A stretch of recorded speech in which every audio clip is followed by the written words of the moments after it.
Yeah, so we've been developing Freddy Jason for years. Number of scripts would be Freddy versus Jason. It's like, yeah, I want to see that. And what you try to come up with a script, and it's like, whoa, what do they do? No, that's not good enough. That's not good. We got close a couple of times, and try to have it call back on all the other franchises, and we were kind of dialed in, and we were pitching them with, we had like 3 good pitches that we really liked, and these were kind of up and coming writers, and they were about ready to green light the development or pull the trigger, and Scream came out. Suddenly they wanted A-list writers because they had the money. They said, oh, Scream is making a ton of money.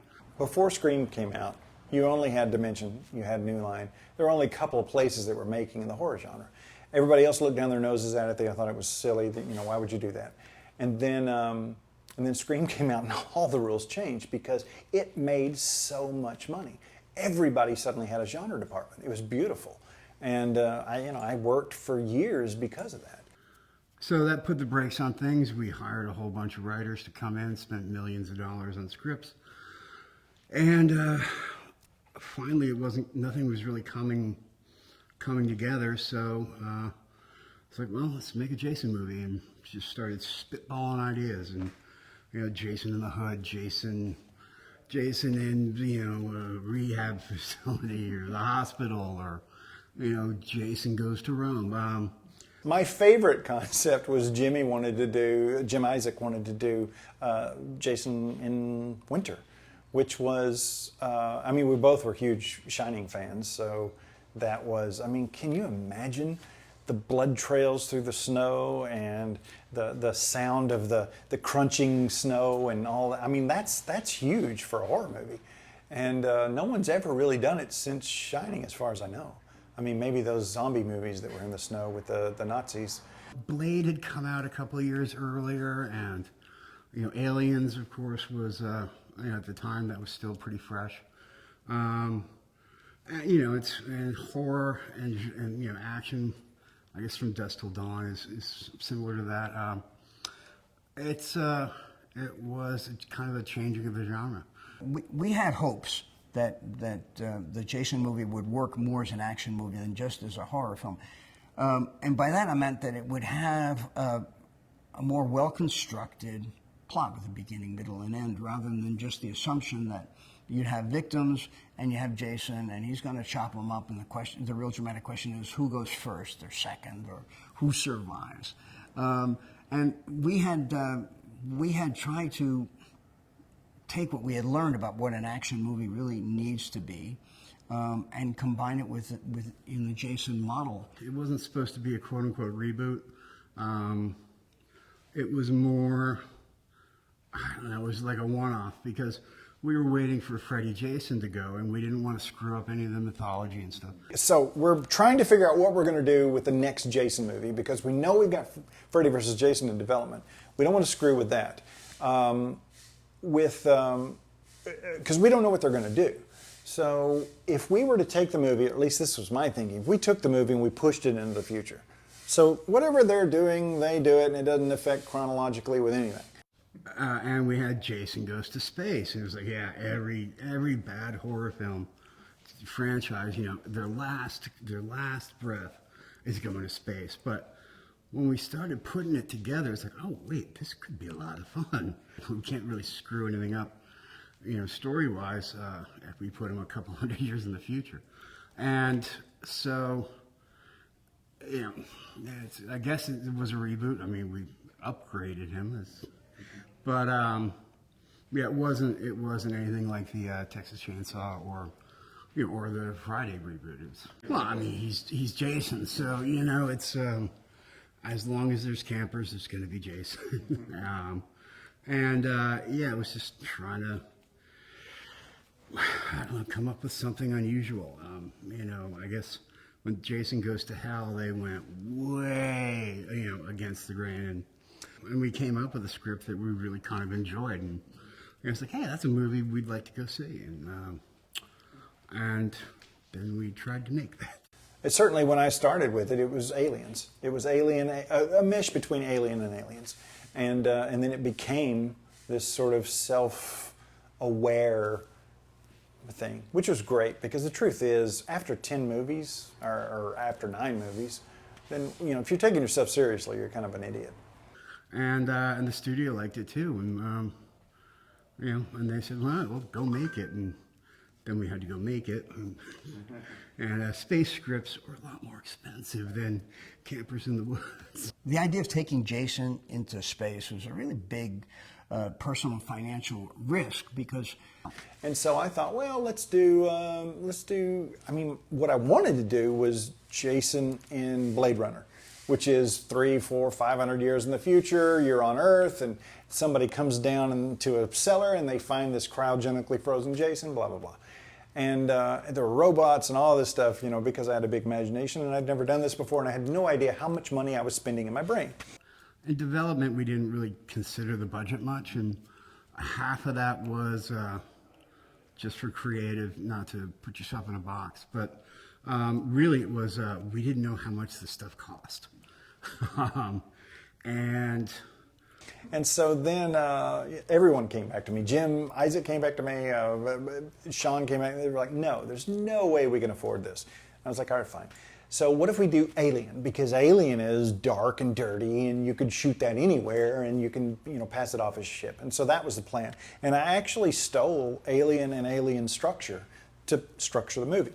And I have no regrets stealing from Jimmy Cameron, because he got enough money. He did that Avatar thing. He'd be fine. It was a chance to bring some new life. It really was just trying to have fun. People have mentioned, should I be worried about, that Jason in space, since Leprechaun didn't do so well, Hellraiser didn't do so well. And the truth is, that was all after the fact. I wasn't thinking about that at all when we were doing it, because also Jason is Jason. He's one of a kind. Jason goes to space, you better pay attention. When Sean first told me, hey, we're doing a 10th Jason movie, we want you to play Jason again, and I said, great, what's the premise? He said, it's going to be in space. Oh yeah, that's funny. What is it really? It's in space. And I was like, my first reaction was, ooh, really? Is that going to be hokey? And so I was like, it could still be scary. And my intention was always to make it dark and make it scary, make it real. It was supposed to be a real, a logical. I mean, if you're no longer living on Earth and you're living somewhere else, Earth 2, whatever it is, and you come back to Earth, it seems like it's logical, makes logical sense to me that a class would come back, an archaeological team, and they would go, and find matchbox cars from the 70s and find all these things and think it's great, and they'd get praise for it, and they just accidentally find a cryogenically frozen Jason. It made sense to me. And then, of course, we know that, like I said, doesn't matter where he is. And then Scream came out, and suddenly the world changed as we knew it, and suddenly everything was self-aware. And but before that, it was kind of interesting to play it real, to play it like Alien did, because Alien was a bunch of truckers who are woken up early and find something that they probably shouldn't have found. Jason would have been the same thing. The only way I think any of us could have ever gotten this film made was to have no idea that we couldn't do it. It's we just didn't know that we couldn't, and Jason Goes to Hell was the previous Friday movie. And we didn't want to follow that storyline, which is to show how he got out of hell, which was a question I get asked all the time. I mean, how did he get out of hell? I don't know. Because we pushed into the future. We honestly figured Freddy versus Jason would deal with that. Or they wouldn't and just shoot into the future. Does it really matter? So we just started the movie at a facility where he's captured. And I always loved in Jason Goes to Hell, where you have this moment where the military is there and they hunt and they stalk him, but they don't catch him, they blow him to hell. And literally, that's why it's called Jason Goes to Hell. And so we just pushed it into the future. In space, you can do anything. There's, oh yes, that's the new hologram room. That's the transporter, that's the rocket ship, that's the laser, that's, your imagination can do whatever it wants. And I think that, Crystal Lake is beautiful. It's really nice in the fall, but it's limited. I've often wondered, if we had taken Jason X as an idea and perhaps even stayed in Canada where we had more latitude for the money, could we have done something more fashioned towards television as we know it now, over multi-layers, over all kinds of different episodes and exploring backstory and all the rest? I don't know. I just don't. I don't know how much there is there. And I think you start dissecting things that people would rather just not know. They don't want to see the man behind the curtain. And I think you're just probably better off just leave well enough alone. And Jim was a huge effects guy. He was Cronenberg's effects guy. Yeah, Jimmy. It was a shame, but he was a huge part of getting it made. He was early as a director, and I was early as a producer, and we were all just up there, just kind of figuring it out as we went because nobody else was doing it like us. And couldn't have gotten it made without him, and he's very missed. When Jimmy first came in, he had that visual eye that a lot of directors obviously don't have, because he comes from blood, he comes from gore. He understands it. He's not scared of it. He did naked lunch. I mean, there's a guy who understands what we're doing. And he was also, we talked for years after the production trying to find something else to do together, because he was fun. He was smart. He got horror. He always did. And I wish he was still here. We'd do a sequel now. It would be okay, because now nostalgia is actually making money. We did a lot of prep, a lot more than these films usually get. We were in Toronto with a skeleton crew of me, Jim Isaac, the director, Kelly, the visual effects guy, Stéphane Dupuis, who's the head makeup artist, and a couple of other effects guys. And we were there October 2nd in 1999, and I think we started shooting in May.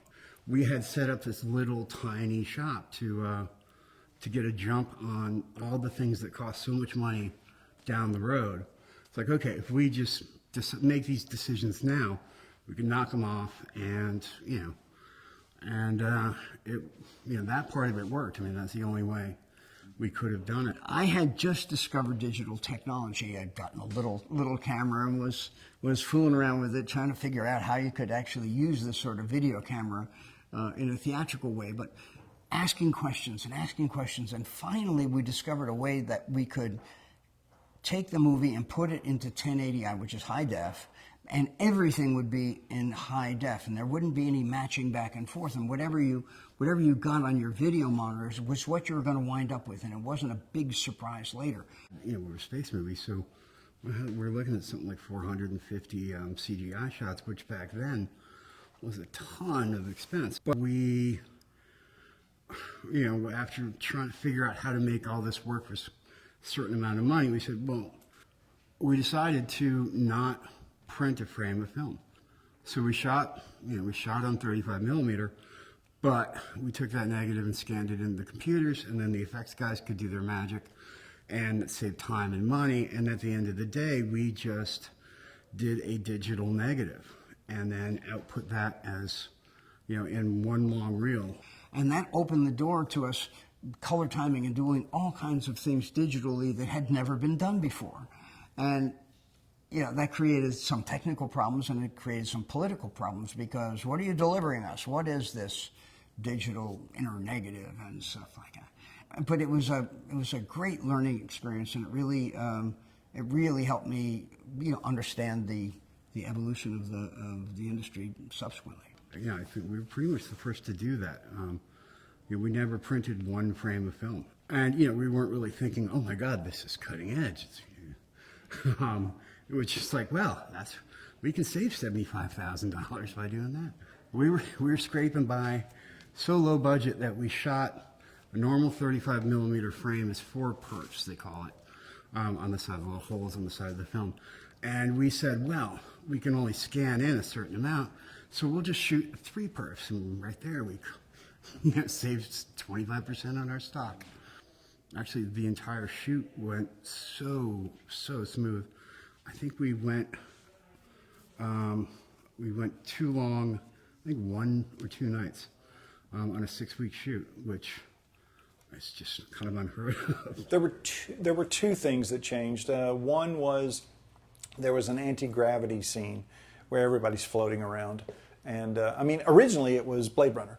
So it was a futuristic world, a futuristic city. It was, big set pieces and lots of cast, and all of that had to go out the window and become a small spaceship.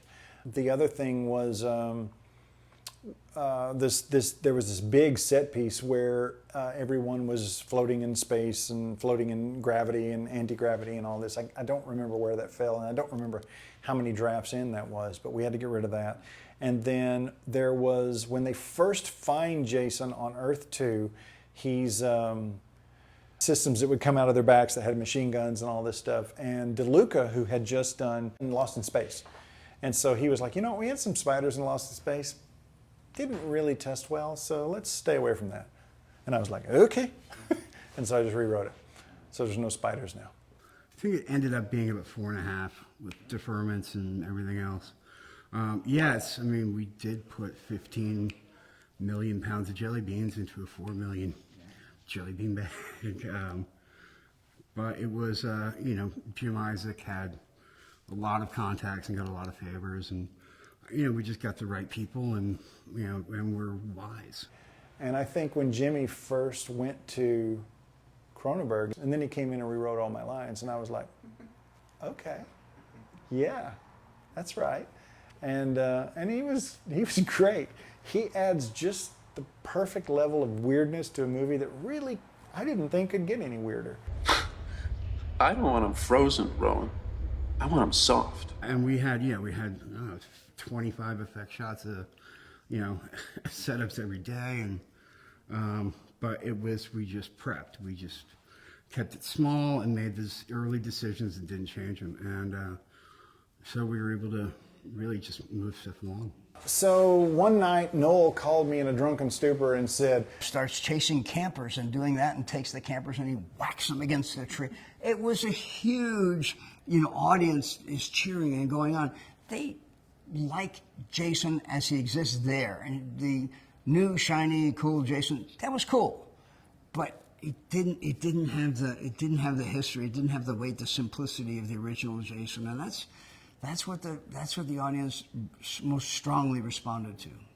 This was the 10th movie in a franchise, and a movie, a franchise that was not afraid to do different things, and so we went to space.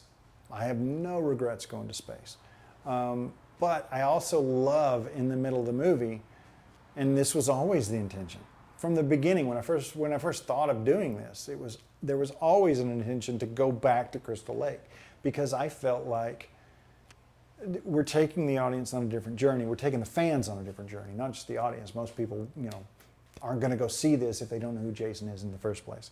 But when they get there and then they get to go back to where it all started, I kind of think that's going to give a cheer. And so, and then, the idea was to change it up and sort of throw all of this stuff at Jason and try to stop him. And nothing stops Jason except a really poor box office. And even that apparently doesn't stop Jason. New Line greenlit the film as a negative pickup, it's called. What that basically is they agree to pay, $5 million for a negative of a film.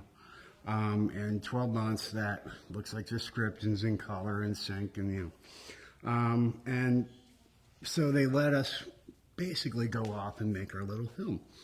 We shot the movie in '99, I think it was, and we didn't have any problems. We didn't have. We did some reshoots technically, but we did them while we were still in production, and that was 1999. The David Hanman and Jimmy edited the movie. I sat in on it. Everything went fine, and then nothing. It just sat there forever. Mike DeLuca really liked the script and really supported us. But when we were up in Toronto, he left New Line. So when we came back home, there was nobody really responsible for the film that worked at New Line anymore. And we became kind of this redheaded stepchild that, you know, people had their own projects they were busy working on, and they didn't want to take any marketing from Dumb and Dumber or whatever, and put it, you know, any marketing dollars and put it on Jason X. They wanted to put it on their movie because, you know, it's their movie. It's so we kind of languished for a while, and we were, during this time, there was a bootleg copy got out, and for a while we were the most bootlegged, downloaded, BitTorrented film up until that time. But yeah, it was about 18 months later that we finally made some screens, and yeah, and then it was about 18 minutes later that we left the screens. The biggest issue was DeLuca got fired. I think at the time it wasn't that he got fired, but I mean, he did, and he laughs about it. I mean, DeLuca was the guy who greenlit my first movie and greenlit Drive Angry. So, I mean, he'd be the first one to jump in there and tell you all about it. And so I'll let him tell that story. But yeah, and so we had no champion. So here we had this movie that was finished, that was sitting there ready to go out, and there was nobody because New Line had completely shifted. There was a brand new group of executives and a brand new group of suits sitting there. And why would anybody champion this movie that's just sitting in a can? And so eventually they just tossed the least amount of money they could into it to get it out there because they've got this investment. They might as well get something back on their investment. I think that when Jason X came out, we had kind of high hopes for it because we were showing the audience things that they hadn't seen before, and we didn't know how they were going to react to it or what it was going to be, and it just didn't do very well. It did okay, but it really didn't catch people's imagination the way we had hoped. But at that point, it was still, we were kind of so diligently trying to break the back of the script for Freddy versus Jason. I never thought that Friday would, take off as a standalone series again, but I said that this one thing, this Freddy versus Jason, could be a real kind of event movie, and I just couldn't wait to try to figure out a way to make something that would be okay with me, and that would be okay with Mike DeLuca at New Line and Bob Shea, and the fan base, and gosh, we went round and round with that, but that's our whole focus was on that as the next movie.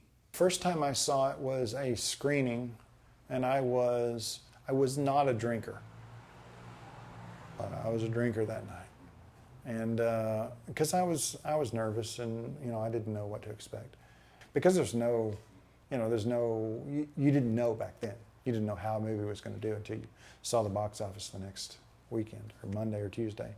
So yeah, that was glad we're ending on that. Now I'm going to take some pills. They seemed to like it, and it went as well as I had hoped it might, considering, and fans still rarely say that they don't like it. People have said it's not their favorite, of course, but I mean, they say that about every one of them. So I was happy with the reaction from the audience and from the fans. So it's hard for anybody who makes a film to really look at it objectively, and especially with Jason X. I mean, there was, I can't watch the movie without seeing what's not there. It's really hard to go, oh man, we should have done that. Oh, if I had just, but we cranked out I guess people were enjoying it, so we weren't completely wrong. I've never second guessed me, and maybe that sounds arrogant, maybe it sounds egotistical, but I've sent scripts in to producers, to executives, and if they come back and say, I don't like the script, I've never been upset at them. I've kind of felt sorry for them. Oh, I'm sorry you didn't get it. And I didn't mean it in an arrogant way. It's just I thought it was a really good idea. And I thought Jason X was a great idea. I still think it is. I still think there's a fantastic movie in there that would, reach everyone. The same way, Guardians of the Galaxy shouldn't have worked. Nobody ever heard of it before. But it was the kind of movie that it reached across the boundaries of superhero movies and everything else. Well, it's obviously the best Jason movie that's ever been conceived. I think we're still 20 years ahead of the audience. I think when the 14-year-olds today are 34, they'll really come into it, and that's when Jason will blossom.